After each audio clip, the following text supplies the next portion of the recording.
Chanticleer said to Partlet one day, "The nuts must be ripe. Now we will go up the hill together and have a good feast before the squirrel carries them all off." "All right," said Partlet, "come along. We'll have a fine time." So they went away up the hill, and, as it was a bright day, they stayed till evening. Now whether they really had grown fat, or whether it was merely pride, I do not know, but, whatever the reason, they would not walk home, and Chanticleer had to make a little carriage of nut shells. When it was ready, Partlet took her seat in it, and said to Chanticleer, "Now you get between the shafts." "That's all very fine," said Chanticleer, "but I would sooner go home on foot than put myself in harness. I will sit on the box and drive, but draw it myself, I never will." As they were squabbling over this, a duck quacked out, "You thievish folk! Who told you to come to my nut hill? Just you wait, you will suffer for it." Then she rushed at Chanticleer with open bill, but he was not to be taken by surprise, and fell upon her with his spurs till she cried out for grace. At last she allowed herself to be harnessed to the carriage. Chanticleer seated himself on the box as coachman, and cried out unceasingly, "Now, duck, run as fast as you can." When they had driven a little way they met 2 foot passengers, a pin and a needle, who called out, "Stop! Stop!"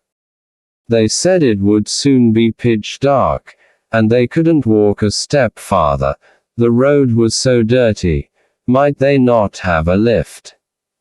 They had been to the tailor's inn by the gate, and had lingered over their beer. As they were both very thin, and did not take up much room, Chanticleer allowed them to get in, but he made them promise not to tread either on his toes or on Partlet's. Late in the evening they came to an inn, and as they did not want to drive any farther in the dark, and the duck was getting rather uncertain on her feet, tumbling from side to side, they drove in. The landlord at first made many objections to having 'em, and said the house was already full. Perhaps he thought they were not very grand folk. But at last, by dint of persuasive words, and promising him the egg which Mrs. Partlet had laid on the way, and also that he should keep the duck, who laid an egg every day, he consented to let them stay the night. Then they had a meal served to them, and feasted and passed the time in rioting.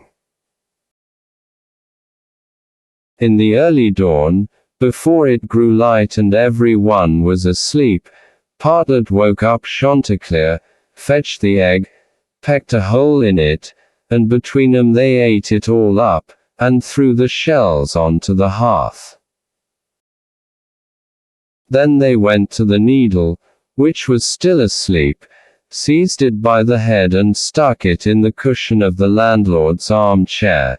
The pin they stuck in his towel, and then, without more ado, away they flew over the heath. The duck, who preferred to sleep in the open air and had stayed in the yard, heard them whizzing by, and bestirred herself. She found a stream, and swam away down it. It was a much quicker way to get on than being harnessed to a carriage. A couple of hours later the landlord, who was the first to leave his pillow, got up and washed. When he took up the towel to dry himself, he scratched his face and made a long red line from ear to ear. Then he went to the kitchen to light his pipe, but when he stooped over the hearth the egg shells flew into his eye.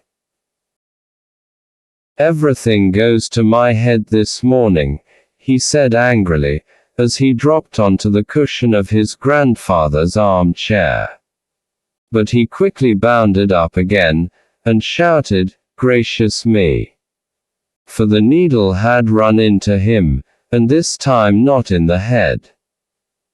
He grew furious, and his suspicions immediately fell on the guests who had come in so late the night before. When he went to look for them, they were nowhere to be seen. Then he swore never to take such ragamuffins into his house again, for they ate a great deal, paid nothing, and played tricks, by way of thanks, into the bargain.